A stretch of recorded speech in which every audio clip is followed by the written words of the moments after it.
यो हो बहसको साथमा नेपाल टेलिकमको 4G नै पर्फेक्ट छ। नेपाल टेलिकम राष्ट्रको सञ्चार।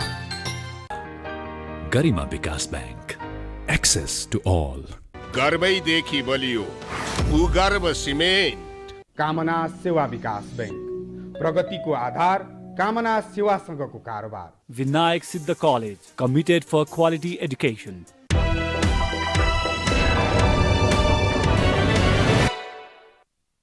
नमस्कार, यो बहसमा म यहाँहरूलाई हार्दिक स्वागत गर्दछु। जीवराम भण्डारी। आज यहाँहरू सामुन्ने उपस्थित हुनुहुन्छ डाक्टर सीके राउत। उहाँ जनमत पार्टीका अध्यक्ष हुनुहुन्छ। उहाँसँग आज म समसामयिक जिज्ञासाहरूलाई उहाँ मार्फत आम दर्शकलाई सम्बोधन गराउने प्रयत्न गर्नेछु। सीके राउत नेपाली समाजमा कुन रूपमा उहाँको पहिचान बन्यो भने उहाँले अन्यथा ठान्नु पनि हुने छैन, किनभने कुनै न कुनै ढङ्गले नेपाली जनको एक खाले धारणा सीके राउत विखण्डनकारी हो, विखण्डनवादमा उहाँ विश्वास गर्नुहुन्छ र नेपाल देशको स्वत्व, अस्तित्व र आफ्नोपनमाथि विश्वास गर्नुहुन्न। तर एउटा समय त्यस ढङ्गले जसरी उहाँका बारेमा जो धारणा बनेको थियो, फलत उहाँले विक्रम सम्वत 2076 साल 2/6 उहाँले निर्वाचन आयोगमा जनमत नामको पार्टी दर्ता गराउनु भयो। फलत त्यही रूपमा 2/6 उहाँलाई जनमत पार्टीको मान्यता प्राप्त भयो। त्यसभन्दा केही समय अगाडि विक्रम सम्वत 2076 साल फागुन 24 गते प्रधानमन्त्री केपी शर्मा ओली र उहाँ बीच एक खाले सम्झौता भयो। त्यहाँ गृह मन्त्रालयले संयोजन गरेको थियो राष्ट्रिय सभा गृहमा। म त्यो झलझल सम्झिरहेको छु।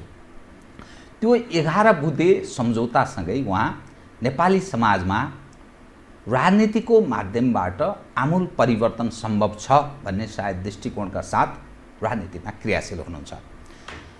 डाक्टर सीके राउत एउटा होनहार विद्यार्थी। पुल्चोक क्याम्पसबाट उहाँले BE पास गर्नुभयो। त्यसपछि जापानको टोकियो युनिभर्सिटीबाट उहाँले आइटीमा मास्टर्स गर्नुभयो।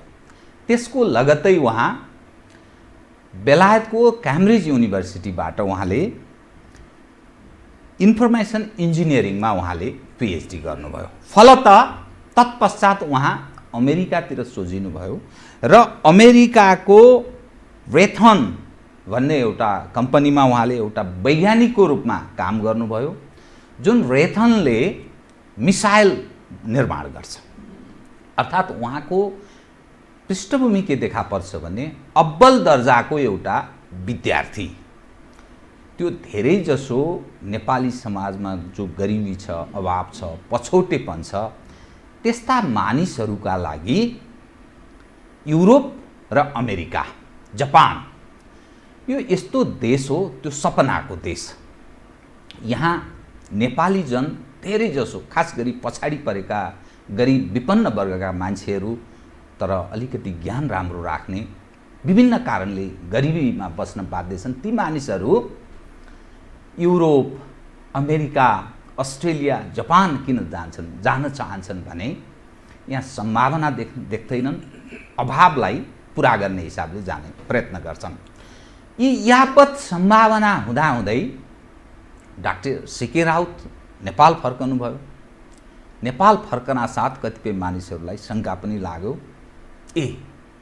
कहीँ प्रायोजित त होइन, यत्रो सम्भावना भएको, यत्रो अवसर हुँदाहुँदै त्यो देश छोडेर उहाँ किन आउनुभयो? अनि उहाँले कुनै न कुनै, मैले प्रारम्भ बताए झैँ, भलै उहाँले खण्डन गर्नुहोला, विखण्डनको मुद्दा किन उठान गर्नुभयो र यसरी सीके राउतलाई शङ्का पनि गरे।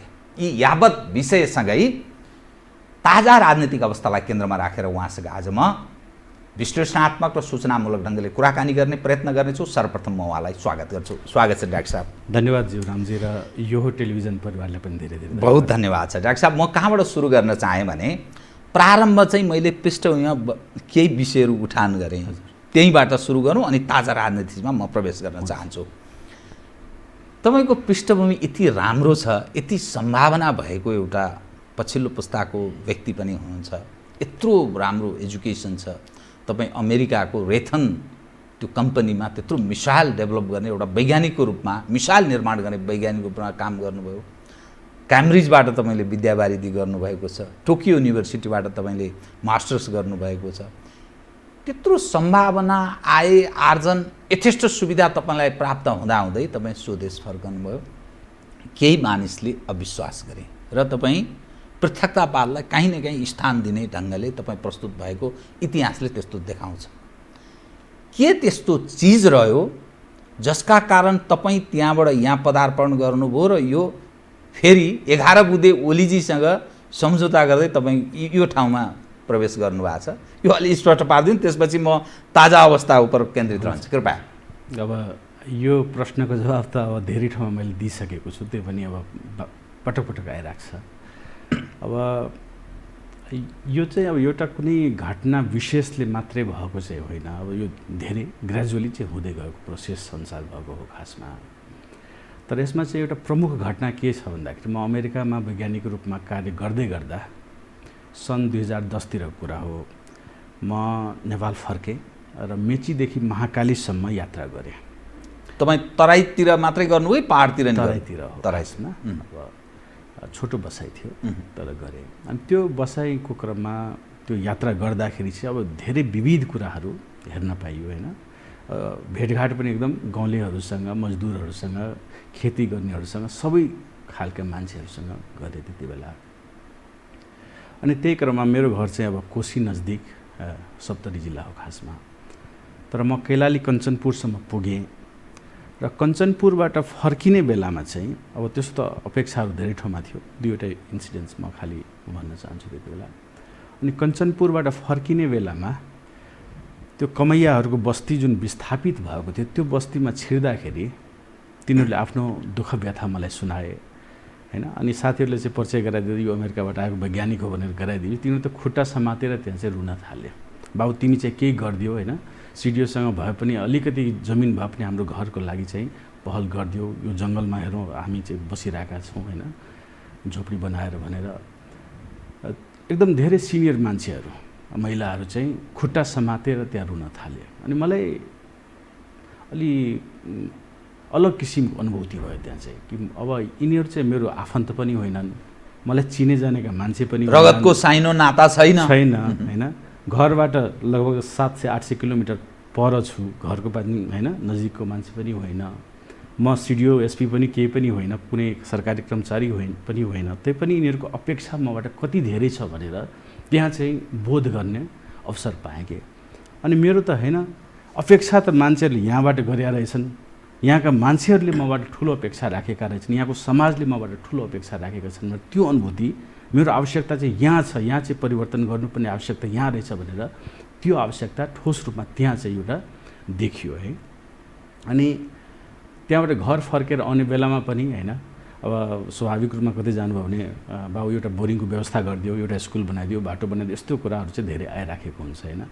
अनि त्यो चाहिँ आफ्नो गाउँलेहरूले पनि त्यस्तो खालको गरेपछि, तर अब तपाईँ अमेरिकामा वैज्ञानिक भए तापनि यहाँ चाहिँ एउटा बोरिङ गर्नलाई पनि त्यही प्रशासनको च्यानल थ्रु नै जानुपर्ने हुन्छ।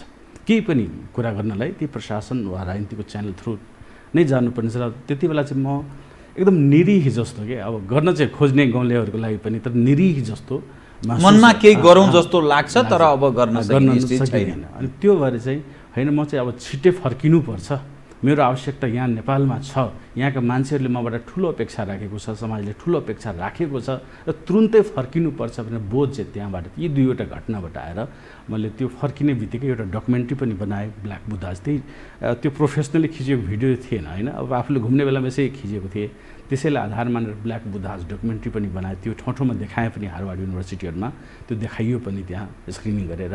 र त्यति बेलै मैले निर्धारण गरेँ होइन, म चाहिँ सकेसम्म चाँडै फर्किन्छु। फर्किनु नै थियो होइन, 10 वर्ष पछाडि फर्किनु नै थियो सुरुदेखि मानसिकता। तर त्यो घटना भएपछि होइन, म अहिले नै फर्किन्छु, जीवनको के भरोसा हुन्छ र जति सकिन्छ आफूले आफ्नो समाजको लागि कन्ट्रिब्युट गरौँ भनेर चाहिँ फर्किनु। अनि त्यो सम्भावना हुँदाहुँदै तपाईँ फर्कनु बडा राम्रो गर्नुभयो त्यो एकदम।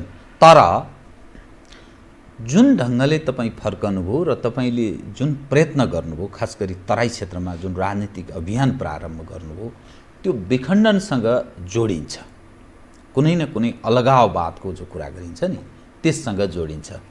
तर तपाईँले फेरि निर्वाचन आयोगमा 76-2-6 पार्टीको दर्ता पनि गर्नुभयो, जनमत पार्टी अर्थात् संविधान सम्मत, यो संविधानभित्रको तपाईँ पार्टीको एउटा अध्यक्ष हुनुहुन्छ। त्यसै गरी विक्रम सम्मत 2076 फागुन 24मा ओली नेतृत्वको सरकारसँग तपाईँले फेरि अर्को 11 बुँदे सम्झौता गर्नुभयो। त्यस अनुरूप तपाईँ अहिले सन्तुष्ट हुनुहुन्छ?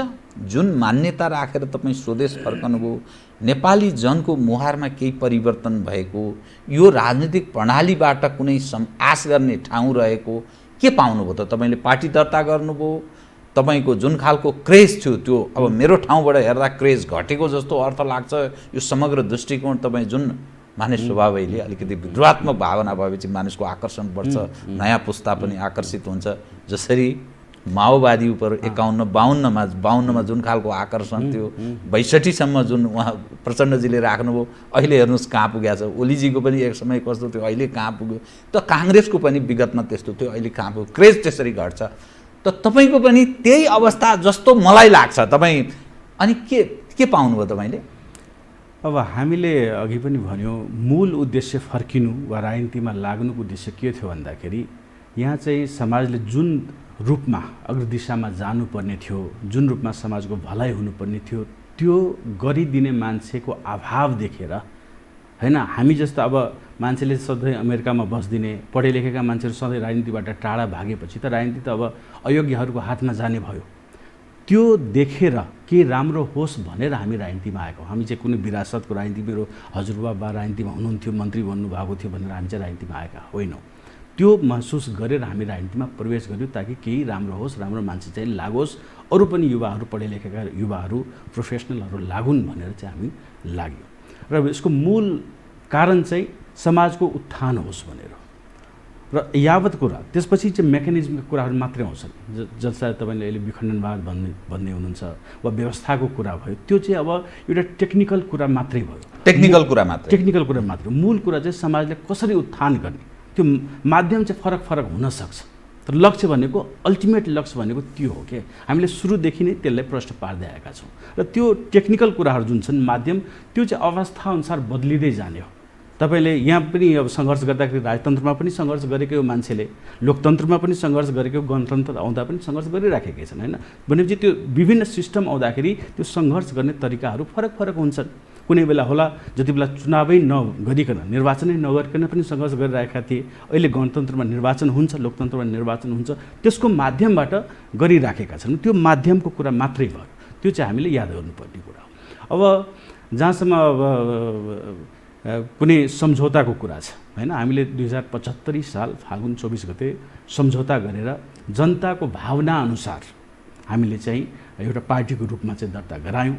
किनभने अहिलेको मेकानिजम, अहिलेको जुन नयाँ संविधान बनिसकेपछि जुन माहौल बन्यो, त्यसबाट हामीले के गर्न सक्छौँ भनेर पार्टीको रूपमा आएर अहिले धेरै काम पनि हाम्रो अगाडि बढेको छ। अब पहिला कस्तो आकर्षण त हुन्छ, तर आकर्षण मात्रै भएर पुग्दैन। तपाईँले समाजलाई के फल दिन सक्नुभयो त, त्यो चाहिँ मायना राख्छ। आफू मात्रै प्रोजेक्ट भएर त भएन, समाजको लागि के राम्रो गर्न सक्यो, हामीले के कन्ट्रिब्युट गर्न सक्यो, त्यो पनि हेर्नुपर्ने हुन्छ। आकर्षण मात्रै भएर पुग्दैन। त्यो भएर अहिले चाहिँ कमसेकम हामीले खुल्लमखुल्ला कार्यक्रम गर्न पाएका छौँ, सङ्गठन बनाउन पाएका छौँ, समाजमा काम गर्न पाएका छौँ, जनताहरूसँग भिज्न पाएका छौँ। र त्यो अनुसार तपाईँले हाम्रो वेबसाइटमा, पार्टीको वेबसाइटमा हेर्नुभयो भने अहिले 700, विगत 3 महिनामा मात्रै 700 भन्दा बढी वडाहरूमा हामीले वडा अधिवेशन गरेका छौँ। हामीले एकदम सकारात्मक बाटो र फलदायी बाटोमा लागेका छौँ।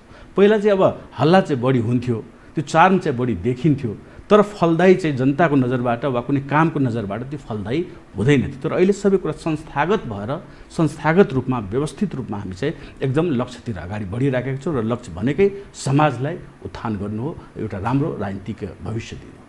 म ताजा स्थितिमा प्रवेश गर्नु पूर्व यो दुईटा चाहिँ जवाब दिनु, त्यसपछि म त्यहाँ प्रवेश गर्छु। अनि यो जो सिस्टम छ नि, जुन सिस्टममा हामी छौँ, तपाईँले व्यवस्थाको कुरा गर्नुभयो, अनि विखण्डनको मुद्दा चाहिँ के भयो त? अब तपाईँ जुन मान्यताबाट स्वनिर्देशित भने, मैले जुन ढङ्गले तपाईँ निर्देशित हुनुहुन्थ्यो, त्यो विषय अब छोड्नुपर्ने परिस्थितिमा तपाईँ किन पदार्पण गर्नुभयो? अब जनताले चाहेको अनुसार नै हामीले गर्ने हो। जनताले के चाहन्छन् होइन। अब हामीले जस्तै म राजनीतिमा नै प्रवेश गर्दा it's too good to be true जस्तो भयो क्या। मान्छेहरू पत्यारै नगर्ने, अब यो अमेरिकामा यत्रो करोडको जब छोडेर किन आयो, यत्रो सबै कुरा हुँदाहुँदै किन, प्रारम्भ तपाईँमाथिको त्यो प्रश्न टु बी ट्रु भयो क्या खासमा। भनेपछि यहाँ अब जनताको जुन स्तरको चेतना छ, जुन स्तरको माग छ, जनताले जे स्तरले बुझ्न सक्छन्, काम गर्न दिन पाउँछन्, ती अनुसार नै हामीले चल्ने हो। अल्टिमेटली त्यो जनताकै माग अनुसार नै पार्टीको स्थापना भएको, हामीले आफैले गरेका होइनौँ। हामीले चाहिँ अधिवेशन गराएर होइन, त्यहाँ परिषद बैठक बैठेर सबैजनाले निर्णय गरेर नै त्यो भएको हामी। अब ताजा राजनीतिक अवस्था, तपाईँले जुन सरकारसँग 11 बुँदे सम्झौता गर्नुभयो नि राष्ट्रिय सभागृह, म अहिले सम्झिरहेको छु कि ठुलो क्रेज पनि थियो, मानिसहरू धेरै धेरै आम सञ्चारकर्मीहरूको धेरै ठुलो उपस्थिति पनि थियो। ओलीजीले गौरव पनि व्यक्त गर्नुभएको थियो, तपाईँलाई ठुलो जितको रूपमा आफूलाई त्यसरी स्थापित गर्ने प्रयास गर्नुभएको थियो। यहाँ आइपुग्दा प्रतिनिधि सभा विघटन भएको स्थिति छ, चुनावको सङ्घारतर्फ मुलुक उन्मुख छ, त्यसका बावजुद पनि राजनीतिक स्थिरता, स्थायित्व र समृद्धि, तपाईँले जो विकास, जो दिन दुखी गरिबको जो कुरा गर्छौँ नि हामी, तिनलाई स्थान प्राप्त हुने सम्भावना क्षीण छ। जुन चरित्रको राजनीतिक नेतृत्व छ, जुन सिस्टमलाई हामीले एडप्ट गरेका छौँ, जुन चरित्र नेपाली समाजमा हाबी हुँदै हुँदै हुँदै गएको छ, आपराधिक चरित्र नेपाली समाजमा क्रमशः बढोत्तरीमा छ र गरिब र धनी बिचको दूरी झन्झन बढ्दैछ। बडा ठुलो तनावको स्थिति र यो त्यस्तो पूर्व सन्ध्यामा छ, कहीँ कुन बेला के हुन्छ, एक अर्काप्रति अविश्वासको स्थिति छ। अब यो स्थितिमा तपाईँ कसरी सोच्नुहुन्छ? तपाईँ नयाँ पुस्ताको यत्रो होनहार विद्यार्थी, पढे लेखेको, सारा सम्भावना त्यागेर यहाँ आउनुभयो, त्यो दुखीको तपाईँले कुरा गर्नुभयो, साँच्चै कटु पक्ष तपाईँले भन्नुभयो, अब के हुन्छ? जीवरामजी, यो एकदम साँच्चै नै मैले भन्नुपर्ने कुरा तपाईँले नै उठान गर्नुभएको रहेछ। खासमा अहिले अब संसद विघटन जुन एकदम चर्चा परिचर्चामा छ, खासमा जनताको सरकार त्योभन्दा धेरै नै ठुलो हुनुपर्ने हो र हुनुपर्छ भनेर मलाई लाग्छ। किनभने जनताले आखिर अहिलेको यक्ष प्रश्न भनौँ न, यक्ष प्रश्न भनेको संसद विघटन भयो, को प्रधानमन्त्री बन्ने, कसको पार्टी जित्ने, चुनाव हुने कि नहुने, को पार्टी जाने भनेर मात्रै चाहिँ होइन मेरो विचारमा है। अहिलेको यक्ष प्रश्न भनेको समग्र राजनीतिमाथि नै उठेको छ। त्यो किन भन्दाखेरि जनताले राजनीतिबाट आखिर दिने के? जनताले सबभन्दा बढी दिन सक्ने भनेको 2/3 बहुमत हो, दिएको हो। जनताले 2/3 बहुमत दिएको हो। राजनीतिक प्रणालीको कुरा गर्नुहुन्छ भने नेपालमा कुन चाहिँ प्रणाली आएन?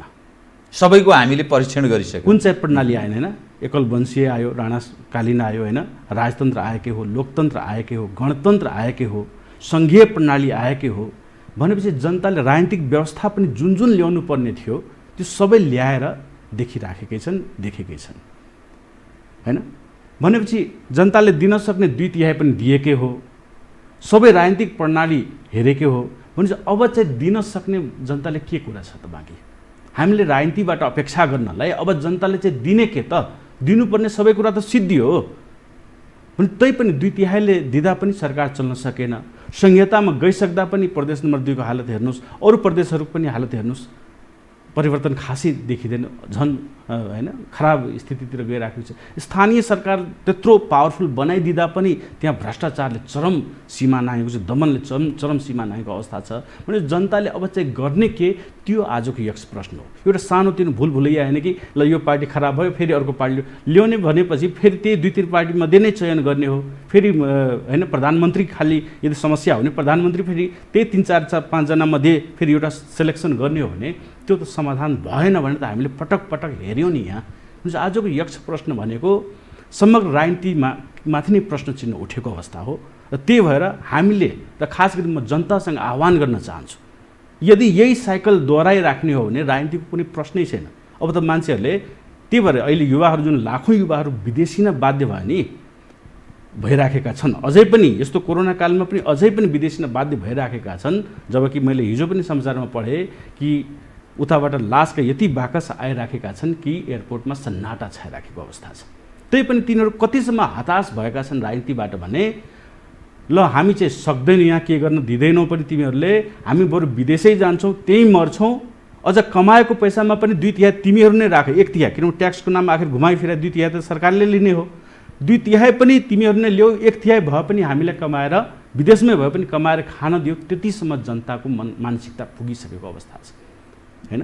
त्यो अवस्थाले म जनताले पनि आह्वान गर्न चाहन्छु, यहाँ समग्र राजनीतिमै प्रश्न उठेको छ। जनताले आखिर दिन सक्ने भनेको घुमाइफिरे सबभन्दा बढी दिन सक्ने भनेको त्यही 2/3 हो हैन। प्रदेश सरकार आफ्नो बनाइदिएको हो, स्थानीय सरकार आफ्नो बनाइदिएको हो भनेपछि आज सबभन्दा मूल प्रश्न भनेको राम्रो मान्छेलाई चयन गर्ने, योग्य मान्छेलाई चयन गर्ने र सही मान्छेलाई त्यहाँ राजनीतिमा पुर्याउने, नभए त यो साइकल चाहिँ रिपिट भइरहेको छ, त्यो देश चाहिँ निराशामा झेलिराख्ने अवस्था नै आउँछ। जनतामा त्यो खालको चेतनाको स्तरको लागि तपाईँले आह्वान हो, त्यसरी बढोस्, त्यसरी विवेक प्रयोग होस् भन्ने। एकदम। तर अब सवाल के छ भने जहाँ गरिबी छ, जहाँ अभाव छ, अशिक्षा छ, पछौटेपनको शिकार छन् नेपाली जन, अनि त्यसमा प्रलोभनले बडा महत्त्वपूर्ण काम गर्छ। सङ्गठित जत्था छ जो केन्द्रदेखि तल्लो तहसम्म नेटवर्क बनाएको छ, त्यो भ्रमै सही, त्यो जनताले त्यही कारणले उसलाई मत जाहेर गर्छ। तपाईँ जुलुसमा हेर्नुहोस्, यही काङ्ग्रेस, यही कम्युनिस्ट, यही अर्को पक्ष, यिनैकै पछि मान्छे लाग्छन्। त्यो बुझेको पनि छैन कुन पार्टीमा लागेको छु, के प्रयोजनको लागि, तर लाग्छ।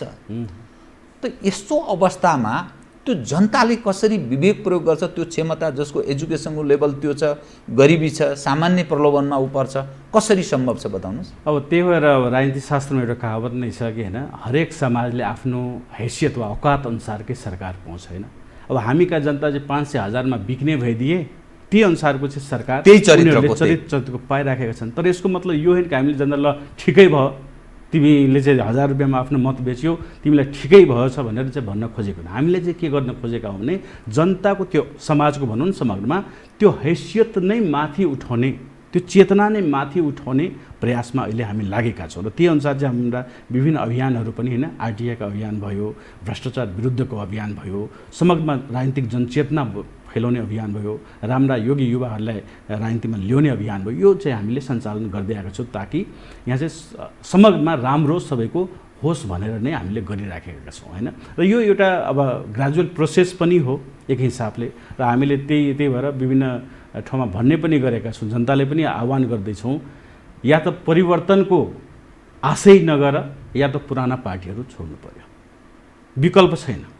पुराना पार्टीहरूलाई अब काङ्ग्रेसकै कुरा गर्नुहुन्छ भने त हामीले 60-70 वर्षदेखि जिताएर बेहोरिरहेका छौँ।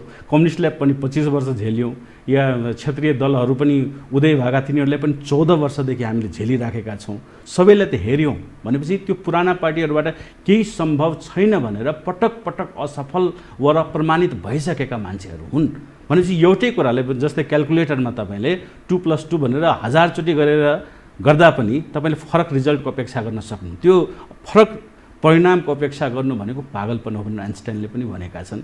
तर हामीले त्यही गर्दैछौँ, त्यही मान्छेहरूले पटक पटक प्रधानमन्त्री बनाउने, त्यही पार्टीहरूले पटक पटक जिताउने, अनि फरक परिणामको आशा गर्नु चाहिँ त्यो मूर्खता मात्रै हो। त्यही भएर हामीले चाहिँ राम्रा मान्छेहरूलाई राजनीतिमा अवसर दिउँ। पहिला विकल्प थिएनन् होला, अहिले विकल्पहरू प्रशस्त छैन। म आफ्नो मात्रै कुरा गरिरहेको छैन, यदि हामीमाथि पनि भरोसा छैन वा अरू दलहरूमाथि पनि, कुनै नयाँ दलहरूमाथि पनि भरोसा छैन, तपाईँ आफै राजनीतिमा लाग्नुहोस् न, आफै राजनीतिमा लागेर परिवर्तनको नेतृत्व गर्नुहोस् भनेर म समग्र जनता र योग्य नेतृत्वहरूलाई पनि आह्वान गर्न चाहन्छु। सचेत हुने यहाँले कुरा गर्नुभयो। त्यो बाहेक अरू पनि केही विकल्प छ कि, जस्तै जुन खालको सिस्टम हामी अवलम्बन गरिरहेका छौँ, यस्तो सिस्टम संसारका धेरै देशमा छन्। यही सिस्टमको माध्यमबाट अब्बल दर्जाको समृद्ध नागरिक भएका देश पनि छन्, कन्तबिचोक हविगत कङ्गालको रूपमा परिणत भएको देशहरू पनि छन्। तपाईँ धेरै देश, तपाईँ अफगानिस्तान देख्नु, सिरिया देख्न सक्नुहुन्छ, कति कति धेरै देशहरू देख्न सक्नुहुन्छ। तपाईँ हाम्रै छिमेक 70-80 वर्षको उनीहरू प्रजातान्त्रिक अभ्यास गरेको देश, लालु यादवले नेतृत्व गरेको बिहार, जसमा अहिलेको निर्वाचनको माध्यमबाट सर्वाधिक लोकप्रिय र सबभन्दा ठुलो पार्टी त्यही लालु यादव, जो भ्रष्टाचारको मुद्दामा जेलमा छन्, उनको छोरा, त्यो कुनै हिसाबले पनि त्यो मानिनुपर्ने आधार होइन, तर जनमत त्यसरी प्राप्त हुने गर्छ। खास गरी यो तेस्रो विश्वका देशहरूमा कसरी सम्भव छ, कसरी छनौट गर्न सक्छ जनताले? व्यवहारले त्यस्तो देखिँदैन। कङ्गो तपाईँ उदाहरणको रूपमा हेर्न सक्नुहुन्छ, सिरिया हेर्न सक्नुहुन्छ, धेरै देशहरू त्यस्ता छन् भलै समृद्ध भएका देश पनि छन्।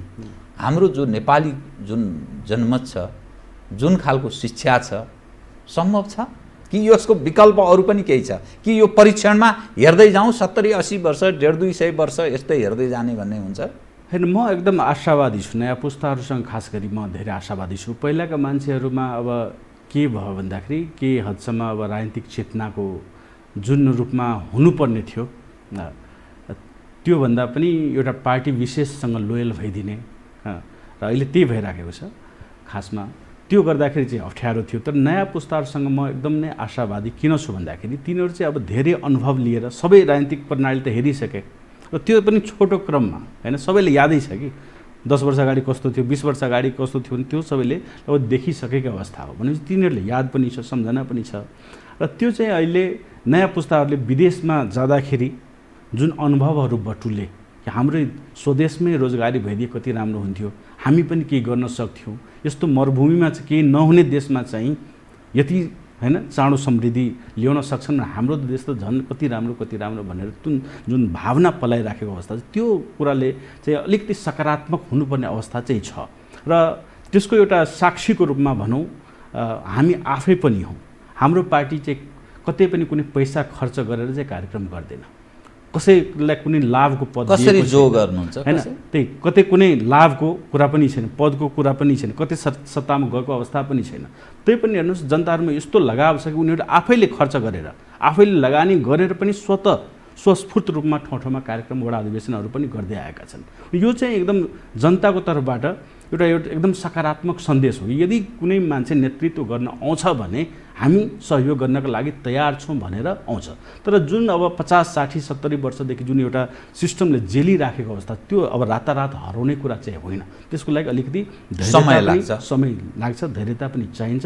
त्यो धैर्यता राखेर नै हामी गइराखेका छौँ र त्यो एकदम हामी पोजिटिभ भएर लागौँ, सकारात्मक भएर लागौँ कि एकदम सम्भव छ र त्यो पनि हाम्रै पालामा पनि सम्भव छ भनेर त्यो सङ्केतहरू चाहिँ प्रष्ट रूपमा देखिराखेका छन् अहिले चाहिँ। त्यो भएर हामी आशावादी छौँ। अनि यो प्रतिनिधि सभा विघटन भयो, भलै त्यो विचाराधीन अवस्थामा छ सर्वोच्च अदालतको संवैधानिक इजलासमा, यो महिनाभरिमा कुनै एउटा फैसलामा पुग्ने अवस्थामा सायद सर्वोच्च प्रवेश गर्ला।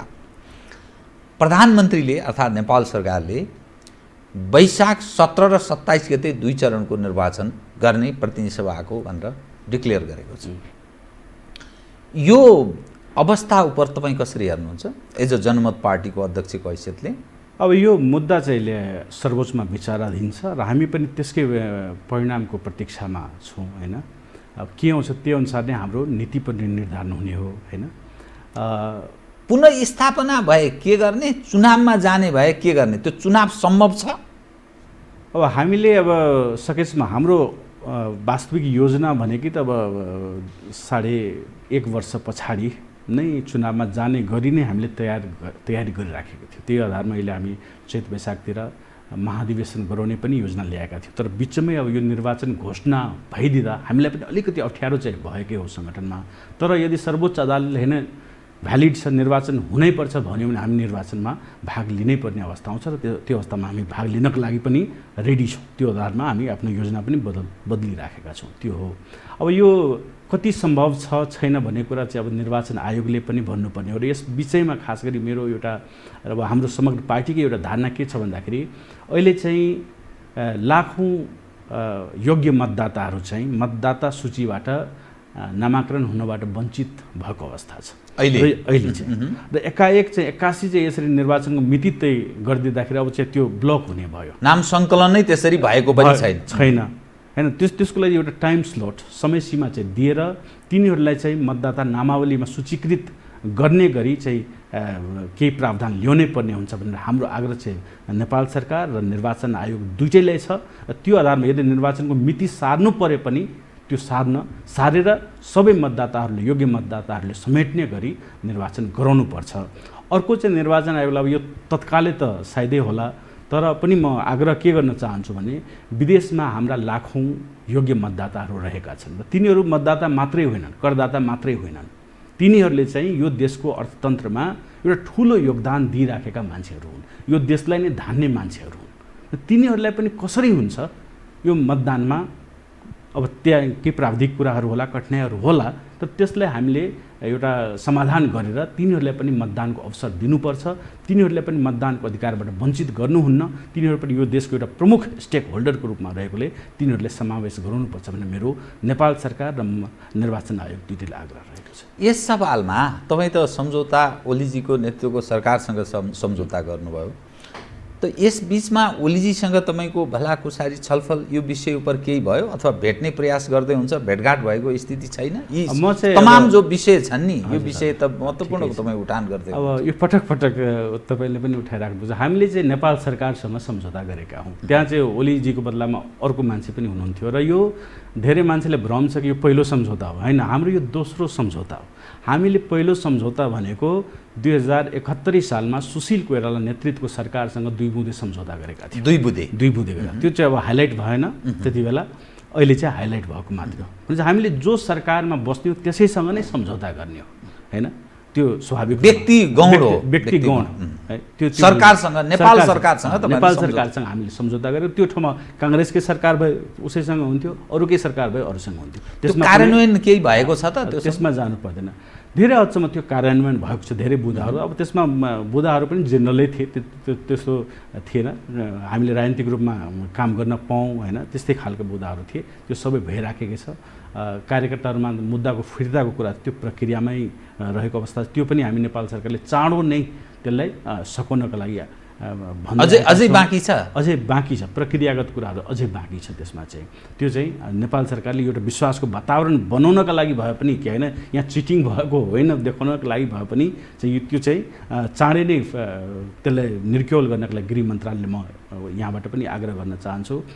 र जहाँसम्म प्रधानमन्त्रीजीसँग भेटघाटको कुरा पनि उठाउनु भयो तपाईँले, म काठमाडौँ आएको भनेको फाल्गुन चैतपछि अहिले हो, भनेपछि अब भेटघाट हुने कुरै भएन। त्यो भएर म अब प्रायः जनकपुरमा बस्छु, काठमाडौँ कहिलेकाहीँ मात्रै आउने भएको हुनाले भेटघाट प्रायः मेरो सम्भव हुँदैन र भेटघाट यो बिचमा हाम्रो भएको छ। चुनाव यदि भयो भने तपाईँ आफै पनि प्रतिनिधि सभामा भिड्नुहुन्छ यसपटक?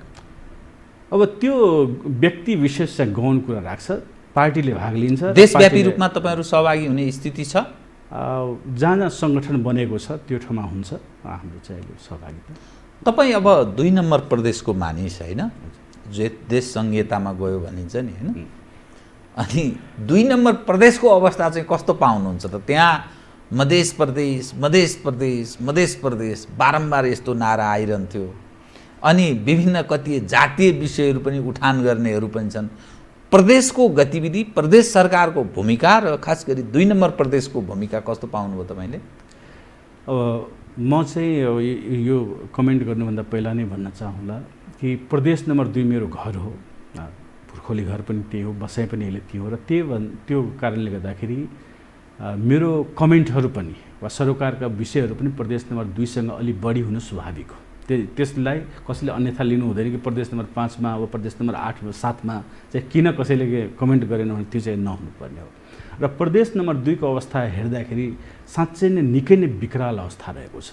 भर्खरै तपाईँले रिपोर्ट हेर्नुभयो होला, एउटा चाहिँ यो 40 महिनामा वा 3 वर्षमा भनौँ होइन, 62वटा हत्याका घटनाहरू र 168 वटा बलात्कारका घटनाहरू त्यहाँ घटेका छन्। र त्यसमा पनि जिल्ला वाइज हेर्नुहुन्छ भने जहाँ प्रदेश सरकारको उपस्थिति छ धनुषामा सबभन्दा बढी घटेको अवस्था छ। र यो चाहिँ अब उजुरीको आधारमा हो है, रिपोर्टको आधारमा, तर वास्तविक घटना चाहिँ मधेसमा धेरै नै ठुलो रूपमा भइराखेको अवस्था छ। किनभने मान्छेहरू तपाईँले यदि हेर्नुहुन्छ भने उजुरी गर्नै जाँदैनन् नि, विपन्न वर्गहरू, दलित वर्गहरू, निमुखा वर्गहरू त उजुरी गर्नै जान्। तिनीहरूलाई गाउँमै होइन एउटा दमन शोषण गरेर हुन्छ कि पैसा दिएर मिलाएर हुन्छ कि होइन, डर त्रास देखाएर हुन्छ कि तिमीलाई म आफ्नो खेत जोत्न दिन्न भनेर हुन्छ कि तिमीलाई म आफ्नो घरमा काम गर्न दिन्न भनेर हुन्छ कि त्यो डर त्रास देखाएर त्यो उजुरीसम्म प्रहरीसम्म पुग्दैन। त यो प्रहरीमा पुगेको घटना मात्रै हो, तर वास्तविक घटना भन्दाखेरि योभन्दा 10औं गुणा बढी छ। त्यो हेर्नुपर्छ हामीले। र यसमा पनि अधिकांश पात्र हेर्नुहुन्छ भने खास गरी विपन्न निमुखा वर्गका मान्छेहरू छन्, पीडित बलात्कृत हुने र हत्या भएका। त्यसमा सबभन्दा चिन्ताजनक कुरा के हो भन्दाखेरि यो र्यान्डम एक्टिभिटिज होइन। यसमा यदि दोषीको डेटा एनालाइसिस गर्नुभयो भने त्यो चाहिँ कुनै वडा अध्यक्षको भाइ भतिज पर्ने हुन्छ। राजनीतिक संरक्षणमा यसको अर्थ सबै भइरहेको छ। सबै सबभन्दा चिन्ताको विषय चाहिँ त्यो हो। अब ऱ्यान्डम भएको भए त ल एउटा अपराधिक घटना भयो जहाँ पनि घट्न सक्ने हो, तर यहाँ चाहिँ राजनीतिक संरक्षणमा त्यो जितेका जनप्रतिनिधिहरूले आफ्ना मान्छे लगाएर हत्या, हिंसा र बलात्कार फैलाइराखेको अवस्था छ। त्यो अवस्था छ।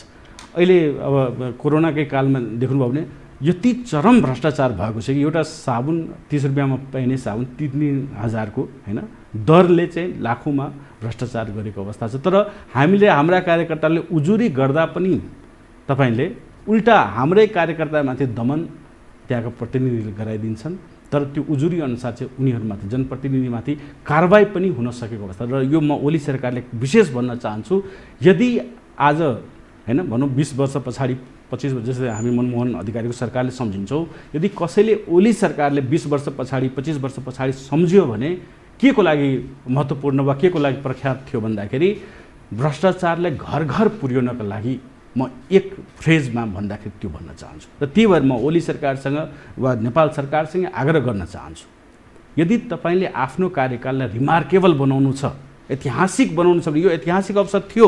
एक त 2/3 सरकार होइन जति बेला पनि राम्ररी जे अप्ठ्यारो छ त्यसलाई निर्क्युल गरेर अगाडि बढ्न सक्ने अवस्था थियो।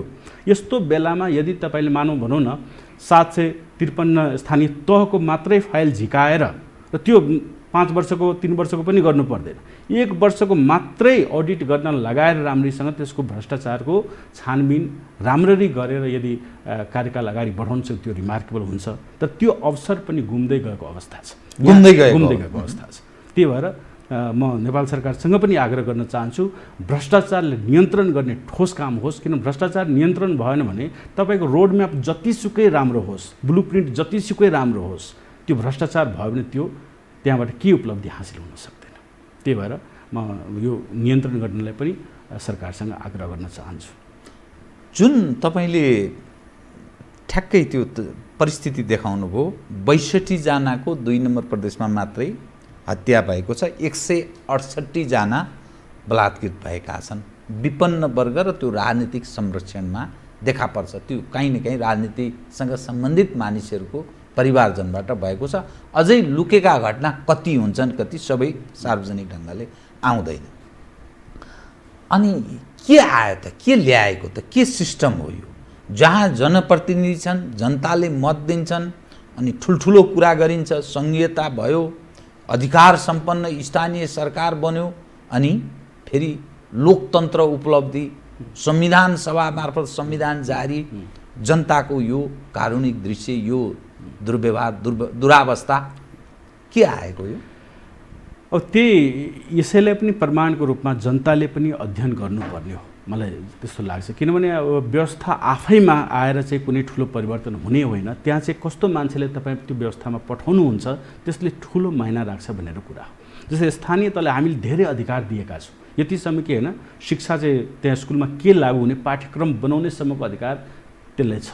तर मलाई एउटा उदाहरण दिनु, 753 स्थानीय तहमध्ये त्यहाँका जुन प्रमुख छन् तिनीहरूमध्ये ओ लेभल वा ए लेभल के हो भनेर थाहा हुने चाहिँ कतिवटा होला प्रमुख चाहिँ, त्यो अन्दाजा गर्नुहोस्। जसलाई ओ लेभल वा ए लेभल के हो थाहा छैन त्यसको हातमा चाहिँ तपाईँले पुरा शिक्षा नै, सम्पूर्ण विद्यालयको शिक्षा नीति नै हालिदिनु भयो, पाठ्यक्रम बनाउने जिम्मा नै हालिदिनु भएपछि उनीहरूले शिक्षाले के बनाउँछन् त, ध्वस्तै बनाउने।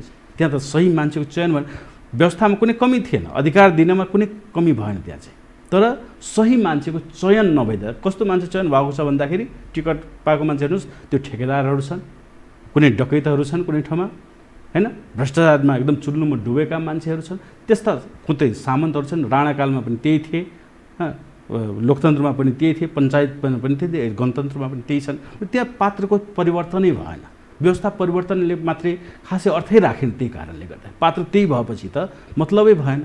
त्यो कारणले गर्दाखेरि यो एउटा अध्ययनको रूपमा जनताले पनि लिनुपर्ने हो कि हामीले कस्तो मान्छेले पठायौँ। व्यवस्थामा त कुनै कमी थिएन, व्यवस्था त संसारले सर्वोत्कृष्ट भनेको व्यवस्था, गणतन्त्र, सङ्घीय गणतन्त्र हामी कहाँ छ, स्थानीय तहमा ठुलो अधिकार दिएको अवस्था छ। तर पात्र चयन सही नभइदिँदाखेरि त्यो घाटा हामीले बेहोरिराखेका छौँ। र यसका 1-2वटा अझै उदाहरणमा दिउन चाहन्छु, प्रदेश नम्बर 2बाट कृपया। जस्तै मलर सादा तपाईँको भोकले गर्दा खेतमा छटपटाएर ज्यान दिन बाध्य भएन, त्यहाँ त स्थानीय सरकार त थियो नि, स्थानीय सरकारले तर दलित बस्तीमा राहत वितरण गर्न स्वीकार गरे त्यहाँ चाहिँ। र त्यो घटना भइसक्दा पनि चाहिँ राहत वितरण गरेन दलित बस्तीमा। र त्यो नगर्दाखेरि चाहिँ 3 दिनको भोको मल्लर सदा चाहिँ खेतमा छटपटाएर मर्न बाध्य भयो। त्यही राजु सदा अहिले प्रदेश सरकारले एकदम ठुलो गर्व गर्छ कि प्रदेश अस्पतालहरू मेरो अधीन छ भनेर भनिरहेको छन् होइन। तर त्यहाँ गरे के भन्दाखेरि त तपाईँले अब समग्रमा डाटा नै हेर्नुभयो भने अब स्वास्थ्य मन्त्री पनि त्यहीबाट हुने पटक भएकै छन्, त्यही पार्टीका मान्छेहरू अहिले भर्खरै पनि भएकै थिए। तर कोरोना काल आएपछि त्यहाँ कतिवटा आइसियु थियो त, कतिवटा भेन्टिलेटर थियो प्रदेश नम्बर 2 र 7वटा आइसियु भेन्टिलेटरहरू आएको डाटा हामीले नयाँ पत्रिकामा पनि पढेका हौँ, अरू पत्रिकाहरूमा पनि आएका थिए। त्यो अवस्था चाहिँ एउटा पुरा 55 लाख जनसङ्ख्या भएको होइन प्रदेशमा 2वटा आइसियु 7वटा भेन्टिलेटर भएको अवस्था हामी कहाँ थियो। त्यो त एकदम विकराल अवस्था हो नि। र त्यही भएर त्यही प्रदेश अस्पतालमै धनुषाकै जनकपुरकै प्रदेश अस्पतालमा राजु सदा छटपटाएर प्राण दिन बाध्य भए। त्यो छटपटाएको भिडियो नै बाहिर आएको थियो होइन CCTVमा।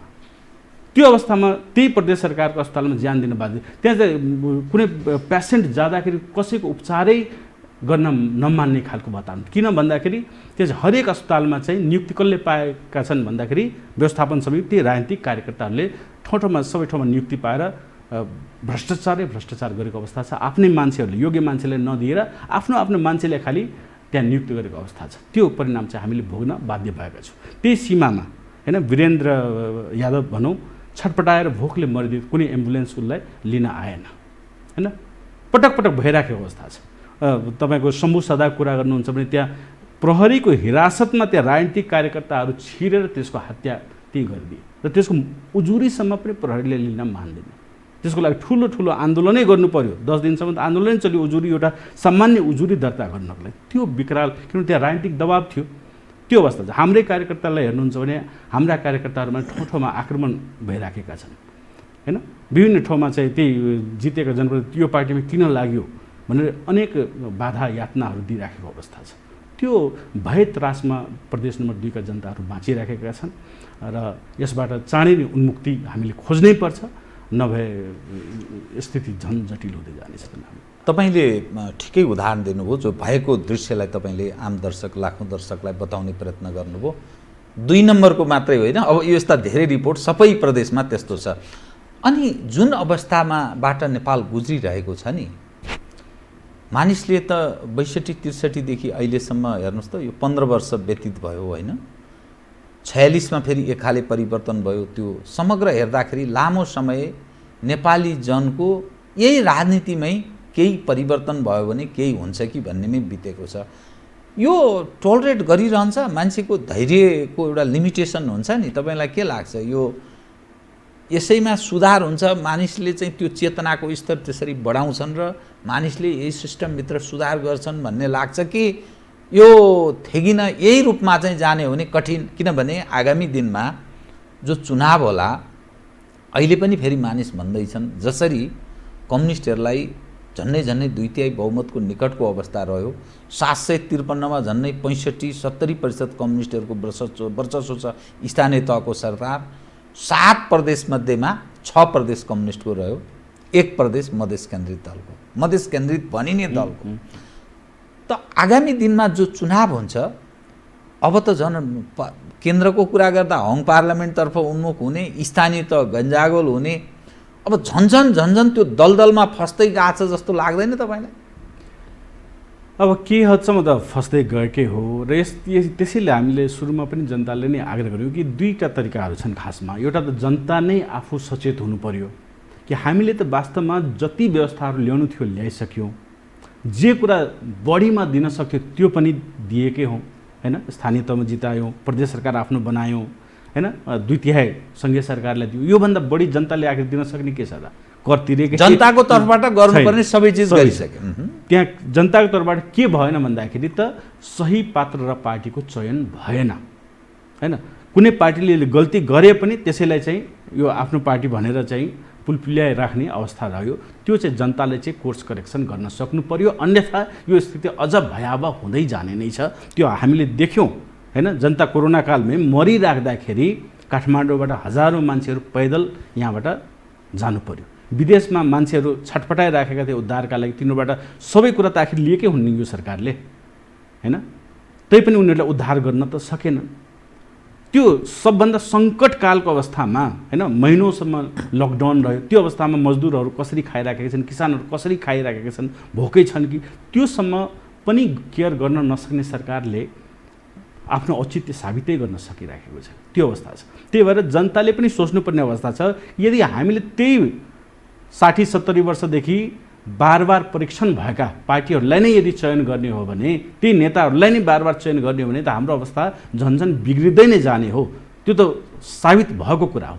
तिनीहरू एक्सपायर्ड मेडिसिन जस्ता हुन्, हैन, म्याद गुज्रेका दबाई औषधिहरू जस्तै हुन् भनेर हामीले जनताले पनि बुझ्नुपर्छ। अब एउटा कुरा के हुन्छ भने यो टप लेभलबाट पनि केही कुराहरूमा गर्न सकिन्थ्यो यदि, अब जस्तो सिङ्गापुरको मोडेल जस्तो भयो, हैन, ली कुआन यूको कुराहरू आउँछ, यदि एउटा लिडर पनि वास्तवमा सही ठाउँमा पुग्यो भने र उसँग यदि विल पावर छ भने उनीहरूले पनि केही हदसम्म गर्न सक्छन्। र म खुलमखुल्ला भन्छु, अहिले जति पनि राज्यका अङ्गहरू छन्, कुनै पनि अङ्ग, त्यो कुनै पनि अङ्ग 4-5 अङ्गमध्ये कुनै पनि अङ्ग, हैन, कार्यपालिका, व्यवस्थापिका, न्यायपालिका, मिडिया, कुनै पनि स्तम्भ मात्रै पनि फेयर भइदिनु हो भने केही हदसम्म धेरै राम्रो हुन सक्थ्यो। मानव अहिले एउटा मात्रै इन्स्टिट्युसन भनौँ न, अख्तियार मात्रै पनि यदि स्ट्रङ र इन्डिपेन्डेन्ट भइदियो भने धेरै कुरा सल्ट्याउन सक्थ्यो, हैन?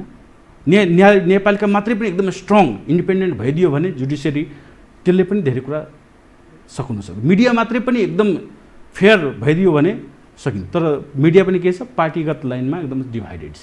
सबैभन्दा, हैन, खुलमखुल्ला प्रलोभन छ, हैन? त्यो आधारमा कुनै पनि टप लेभलबाट पनि सम्भव थियो यदि कुनै एउटा इन्स्टिट्युसन मात्रै भए पनि एकदम स्ट्रङ र बोल्ड भइदियो भने त्यो पनि सम्भव छ, वा लिडरसिपै त्यस्तो बोल्ड भइदियो। तर मानव ओली सरकारकै कुरा गर्दाखेरि उहाँले कुरा त धेरै ठुलै गर्नुहुन्छ, तर भ्रष्टाचारमा त कारबाही नै हुँदैन। हाम्रो कार्यकर्ताहरूले हजारौँ उजुरी दिएका छन् र त्यो आफ्नो ज्यानलाई जोखिममा पारेर दिएका छन्। कति ठाउँमा ठेकेदारहरूले पिट्नलाई दिएका छन्, कति ठाउँमा झुटा मुद्दालाई दिएका छन्, प्रशासनले उल्टा दमन उनीहरूमाथि गरे। तर त्यो गर्दा पनि कुनै कारबाही नै हुँदैन। आफूले अनुसन्धान गर्ने कुरा त टाढाको कुरा होस्, हैन? त्यो अवस्था छ भने त्यो चाहिँ कमिटमेन्ट पनि त्यो देखाउनु पऱ्यो, हैन? हामी परिवर्तनका पक्षमा छौँ कि राम्रो होस् भन्ने पक्षमा छौँ भनेर त्यो चाहिँ देखाउन सक्नु पर्थ्यो। त्यो चाहिँ विगतका सरकारले पनि देखाएन, यो सरकारले पनि त्यो कुराहरूमा चुक गरेकै हो। विवेक शून्य राजनीतिक नेतृत्व, प्रशासनिक र सुरक्षा संयन्त्र र विभिन्न अङ्ग प्रत्यङ्ग, सरकारका विभिन्न राज्यका महत्त्वपूर्ण अङ्गहरू, तिनले यथेष्ट नेपाल सापेक्ष, नेपाली सापेक्ष भूमिका निर्वाह गर्न नसकेको कुरालाई यहाँले उजागर गर्ने प्रयत्न गर्नुभयो।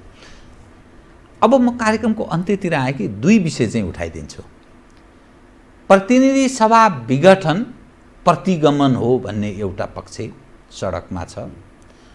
प्रतिनिधि सभा विघटन यो लामो समयदेखि गरियो, तर यसले खास जनता र नेपाली जन र नेपाल देशका लागि के काम गर्यो त्यो प्रतिनिधि सभा सदस्यहरूले भन्ने अर्को प्रश्न गर्छन् र फ्रेस म्यान्डेट, नयाँ जनमतमा जाने, जनताबाट मत लिने कुरा गर्छन्। तपाईको दृष्टिकोणमा यो प्रतिगमन कि के? अब मैले अघि नै भने यो कुरा चाहिँ अदालतमा विचाराधीन छ, हैन? अब के हुन्छ त्यो भन्न चाहनु हैन, म भन्दैछु, एडिसनल कुरा भन्दैछु, त्यो यावत कुरा छ। तर मेरो विचारमा प्रतिगमन भनेको यो सम्पूर्ण राजनीतिक प्रक्रिया जसरी देश चलाइराखेको छ, जसरी प्रदेश चलाइराखेको छ, जसरी स्थानीय सरकारले आफ्नो अधिकार दुरुपयोग गरिराखेको छ, त्यो सम्पूर्ण कुरा नै प्रतिगमन हो। हामीले यसको लागि त स्थानीय सरकार बनाएका थियौँ कि त्यसले जनतामाथि नै कर थोपोस् र जनतालाई नै दमन गरोस्, त्यसको लागि त बनाएका थिएनौँ। र त्यो आफैमा प्रतिगमन हो। प्रदेश सरकार यसको लागि त बनाएका थिएनौँ त्यसले दलितहरूको अधिकार खोसोस्। अहिले प्रदेश नम्बर 2 मा मन्त्रीमण्डलमा कतिवटा महिला छन् त भन्नुहोस् त? छैन। कतिवटा दलित आदिवासी छ? छैन, हैन? त्यसको लागि त हामीले चयन गरेका थिएनौँ। प्रतिनिधि सभाका सदस्यहरूले गरेको काम कारबाही नै प्रतिगमन हो। प्रतिनिधि सभाका सदस्यहरूले आज अहिले, हैन, बसिराखेका थिए काठमाडौँमा वर्ष दिनदेखि, तल ओर्लेकै थिएन। अब उनीहरूको कुर्सी गएपछि बल्ल तल ओर्लेको छ। अब जनता यिनीहरूले कनेक्टै हुन पाएका छैन। आखिर यो को हो त भनेर चिन्नै पाएका छैनन्। एउटा पार्टी अध्यक्षले 3 वर्ष त कार्यकाल रह्यो, 3 वर्षको कार्यकालमा आखिर गरेको के त? प्रतिनिधि सभा सदस्यले गरेको चाहिँ के? भने एउटा पार्टीको अध्यक्षले महोत्तरीमा गएर 25-30 लाखको गेट बनाउनु भएको छ अनि 6 करोड जुन सांसद सुविधा आउँथ्यो सांसद विकास कोषबाट त्यो चाहिँ गयो भ्रष्टाचारमा। उहाँहरूले गरेको काम भनेको 6 करोड चाहिँ वर्षेनी लिने, त्यसबाट चाहिँ 25-30 लाखको काम गराइदिने, बाँकी चाहिँ भ्रष्टाचार गर्ने। त्यो बाहेक त अरू कुनै देखा पर्ने कामै जनता समक्ष उनीहरूले दिनै सकेको छैन। र त्यो आफैमा प्रतिगमन हो।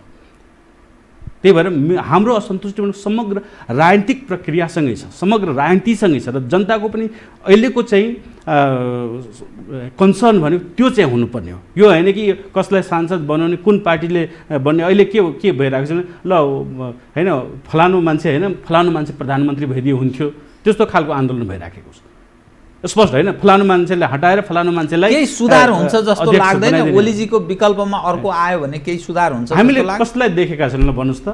अहिले जो पनि म प्रधानमन्त्री बन्न पाऊँ भनेर जनता समक्ष गइराखेका छन्, म पार्टी अध्यक्ष बन्न पाऊँ भनेर गइरहेको, तिनीहरूमध्ये कसलाई हामीले देखेका छैनौँ, कसको शासनकाल हामीले झेलेका छैनौँ।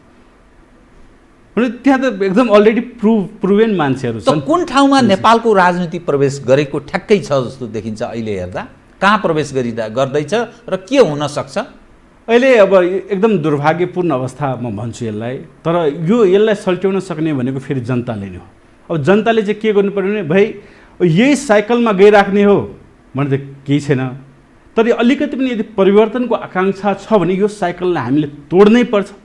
हामीले त्यही भ्रष्टाचारी, त्यही बलात्कारी, त्यही होइन घुस खाने मान्छेहरूलाई, त्यही ठेकेदारहरूलाई चाहिँ चयन नगरेर, त्यही अलरेडी होइन एक्सपायर्ड मेडिसिन प्रुभ भइसकेका मान्छेहरूलाई राजनीतिमा चयन नगरेर नयाँ नेतृत्वको चयन गर्ने, फेयर नेतृत्वको चयन गर्ने, योग्य नेतृत्वहरूको चयन गर्नेतिर चाहिँ लाग्नुपर्छ।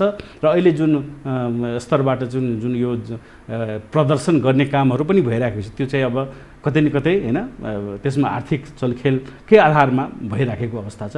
त्यसलाई पनि क्षणिक प्रलोभनलाई त्यागेर हामी आफ्नो दूरगामी राजनीतिक भविष्य हेर्नुपर्ने अवस्था रहेको जस्तो मलाई लाग्छ। धन्यवाद सर, डाक्टर साहब। धन्यवाद। आदरणीय दर्शकवृन्द, उहाँ हुनुहुन्थ्यो डाक्टर सीके राउत, जनमत पार्टीका अध्यक्ष। समसामयिक विषयलाई केन्द्रमा राखेर गरिएको कुराकानी। म सहित मेरो सम्पूर्ण युनिटलाई कार्यक्रमबाट बिदा दिनुहोस्, तर यो हो टेलिभिजन, हेर्दै रहनुहोला। नमस्कार।